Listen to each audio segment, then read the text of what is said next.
नमस्कार समस्ते वर्तमान गोटे माया बाया जे कल्की आसीबो कल्की आसीबो कल्की आसीबो कहीं कहीं कल्की आसीगलानी एवं कल्की भाव निज पर डिक्लेयर कर सारे किंतु समाज रे वर्तमान कल्कीर आवश्यकता रही ना परिवर्तन आवश्यकता रही कल्की एक ध्वंसकारी शक्ति आमर ध्वंस दरकार ना आमर परिवर्तन दरकार संसार रे समस्ते धर्मर रास्ता धरंतु समस्ते भलरे रुहंतु समस्तंकर मंगल हो समस्ते निजर संसार को उत्कृष्टता प्रदान करी ए संसार रु प्रत्यावर्तन करंतु आम्भे एक संसार रे प्रतिपोषण होउछन्ति से संसार रे आम्भे केबे चाहिबानी जे आम संसार रो क्षति घटू बा जुगध्वंस लीला द्वारा आम संसार भासी जाऊ केबे आम्भे चाहिबानी आम्भ आखि आगरे आम पुत्र कन्या माने चली जातु समस्ते जानती जे ध्वंस रे समस्त आनंद रही है संहार रे समस्त आनंद मिली थाए किंतु जे संहारित होता है जार मृत्यु आसी थाए बा मृत्यु जनित कष्ट से प्राप्ति होता है से जानी से मृत्युर कष्ट तेणु संहार लीला न हो समस्ते भलरे रुहंतु यह समस्ते बुझिबा दरकार कल्की ठू आउरी विराट शक्ति संसार उपलब्ध वर्तमान जुगध्वंस कलिबा को सेमाने क्षिप्र बेगरे अग्रसर हेबा निमंते आतुर किंतु जुगर परिचालना शक्ति वर्तमान जुग को परिवर्तन करने को इच्छा व्यक्त करती जदि आमे माने बदली जावा निश्चित भाव में कौन जुगध्वंस लीला हेब ना किंतु आम्भे जदि बदलिबा नहीं निश्चित भाव में आमर असुविधार पड़ा ए संसार वर्तमान भूल करी मध्य किछि दंड पाऊ नाही जा द्वारा कि से भूल उपरे भूल करुची एवं से भूलर से आदत पड़ गलानी तेणु दंड एकमात्र विकल्प तथापि शेष रक्त बिंदु थिबा पर्यंत चेष्टा करा जिवो शायद किए बदली जाई पारे कारण आम्भे जदि आखि बंद करी समस्त को मारिबा को चेष्टा करिबा ताहले समस्ते तो मरीजिवे किंतु पाइबा कौन आम गाँर जदि 400 लोक अच्छा 399 जन मरी जाती ताहले जड़े थी कर कौन जदि 399 जगार 39 जन मरी जाती हुए तो से कष्ट प्राप्ति हेब किंतु करने को तो कर्म मिल पार जदि 3 जन मरी जाती ताहले हुए तो से भूली जाई पारे तेणु जुगध्वंस लीला से 3 रे सीमित हो 39 न हो 399 न हो आम्भे इच्छा व्यक्त करूँ जे जुगध्वंस लीला यही भाव में अग्रसर हो संसार जे प्रकृत अधर्म बा पापर संसार रे जे अधर्म आउ भूल रास्ता रे अग्रसर होउची भगवान ताकू उचित रास्ता देखांतु किंतु से संहारित न हो जदि बारंबार से भूल कला ताहले हुए तो से संहारित हो जाई पारे किंतु ताको सुजोग बारंबार मिलवा दरकार एवं मिलुची भी तेणु आम शेष समय पर्यंत अपेक्षारत जे आपण माने बदली जातु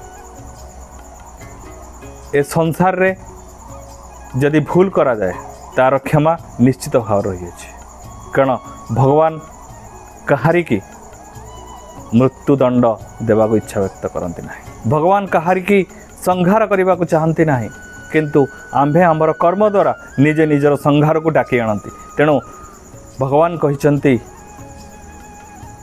जे जो भली कर्म करिवो से से भली प्राप्ति पाइब किंतु आम्भे हूँ माध्यम ए संसार प्रकृत सत्य को चिन्ह दे आपण मानंकु सठिक रास्ता देखे देजिबु आपण माने जदि सठिक रास्ता रे परिचालित हेबे निश्चित भाव में जुगध्वंस लीला बा संहार लीला वर्ती पारिबे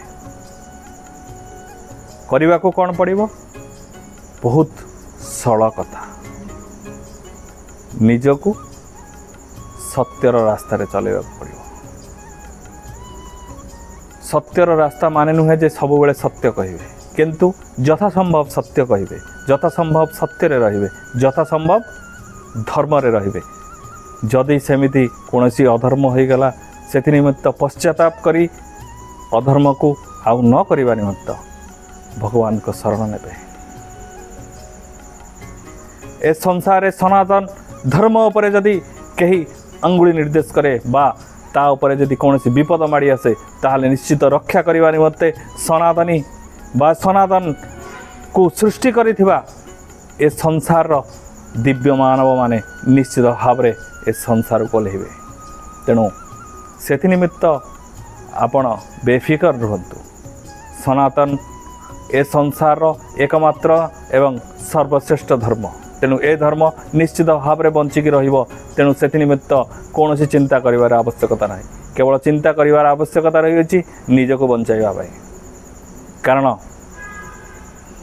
यह भावंतु नहीं जे जड़े अधर्म करी जदि बंची जाउची से हुए तो आसंता दिवस रे बहु कष्ट प्राप्ति होगा जाउछि। तेणु निजको बंचेबा को चेष्टा करंतु, अधर्मर रास्ता छाड़ीबा को चेष्टा करंतु। भूल बाटे जातु नहीं, काहाको भूल रास्ता देखांतु भी नहीं। कारण निजे जदि आज ठकिबा निश्चित काली आमे ठकरे पड़िबा। आमे जदि भूल करिथिबा निश्चित भाव आमको दंड मिलिबो। तेणु आम्भे यथा संभव भूल करिवारु विरत रहिबा दरकार। तेणु कहिबा आ करिबा बहु कष्ट। जुगधंस लीला निमिषके से संसार को नष्ट करदेव। यदि गोटे परमाणु बोमा आज पड़ जाए ताहले 2 मिनिट रे केते संसार उजड़ी दिव ताहार सीमा नाही। किंतु से निमित्त किए उत्तरदायी? परिचालना शक्ति। परिचालना शक्ति आम भली सांगे सांगे कार्य विश्वास करे नाही, से विश्वास करे दीर्घस्थायी नियम रे। वर्ष वर्ष लक्ष लक्ष वर्ष जो कार्य अग्रसर हब से संबंध से चिंता करे, दृष्टि निक्षेप करे। मानव जाति को ध्वंस मुख को से ठेली दिए नहीं, से इच्छा व्यक्त करी ए संसार किपरि सत्य एवं धर्म एवं जुगर नियम अनुसार कार्यकारी करिबो बा अग्रसर हब। तेणु आवश्यक भित्तिभूमि से तैयारी करे एवं संसार प्रकृत सत्य को चिन्हैबा निमंते से बारंबार चेष्टा करे। जुगर परिचालना शक्ति ता चेष्टा रे केबे विरत हुए नहीं। कारण ए संसार निमित्त से उत्तरदायी सृष्टिकर्ता निकट में। तेणु सृष्टिकर्ता तांकु दायित्व देइचंती ए संसार को प्रतिपोषण करिबा पई, प्रतिपालन करिबा पई, ध्वंस करिबा पई नुहे। तेणु समस्त भलरे रुहंतु। समस्तंकर संसार उत्कृष्ट हो, समस्ते एक दिव्यतार धारारे निजको सामिल करंतु, जहाद्वारा कि आसंता दिवस मानकरे जो जुग संहार लीला अग्रसर होची सेतरे निजे संहारित हेबे नाही। एई जो म्लेच्छ संहार रे आम्भे माने पतित हेबा नाही। आम्भे निजको सजाड़िबा सह आम्भ परिवार को सजाड़िबा को चेष्टा करिबा। कारण परिवार रे जदि असुविधा पड़े आमे भलरे रही केबे भी आमे चली परिबा नाही। गाँ रे जदि समस्ते चली जाती ताले गोटे लोक रही करिबो कोन? से पागल हो जीव निश्चित। तेणु ए संसार रे समस्ते जदि भलरे रहंती निश्चित भाव रे आम संसार मध्य तारी मध्य रे उत्कृष्टता हो पारिबो। तेणु जुगध्वंस लीला को मनरु पोछि देई केपरि निजको परिवर्तन करी सत्यर रास्तार आमे चलिबा से संबंध रे दृष्टि निक्षेप करिबा दरकार। केवल कलकी खोजिले ए संसार रे परिवर्तन हो पारिबा नाही। निजको परिवर्तन धारा रे सामिल करिबा को पड़िबो। तेणु सत्यर रास्ता बाछंतु, अन्य को ठकिबा को बंद करंतु। एति कहि रहउची। नमस्कार।